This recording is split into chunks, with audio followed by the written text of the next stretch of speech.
আমি বাড়িতে এক প্যাকেট বিস্কুট থেকে দুইটার মতো বিস্কুট নিয়ে নিলাম। বিস্কিটটা নিয়ে আমি বাইরে যখন বেরোলাম দেখলাম কয়েকটা পাখি ঘোরাঘুরি করছে। এই পাখিগুলিকে আমি এই বিস্কিট এখন ছুঁড়ে ছুঁড়ে খাওয়াবো আর খাবারটি দেবো ওই চালের ওপরে। আমি দেখলাম কয়েকটা কাকও এখানে ঘোরাঘুরি করছে, তাই আমি বেশি দেরি না করে বিস্কিটটিকে ভেঙে ভেঙে এই চালের মধ্যে ছুঁড়ে দিলাম আর পাখিগুলো এসে এই বিস্কুটগুলিকে খেতে শুরু করলো। বাইরে যেতেই আমি একটা জিনিস দেখে অবাক হলাম, একজন ক্যানেলের মধ্যে দেখলাম মাছ ধরছে। সেটি দেখতে গিয়ে দেখলাম এই নদীটি এই কুকুরটি পেরাচ্ছে, অন্য কুকুর ধাওয়া মারাইছে, ভয়ে পালালো এবং এই ছেলেটি বসে বসে এখানে মাছ ধরছিল।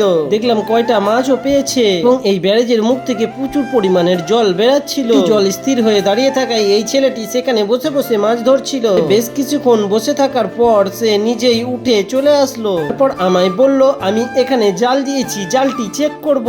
সে জালটিও উঠিয়ে দেখলো জালের মধ্যে কোনো মাছ বাঁধেনি। বন্ধুরা, ভিডিওটি ভালো লাগলে লাইক করবেন, নতুন বন্ধুরা সাবস্ক্রাইব করে পাশে থাকবেন।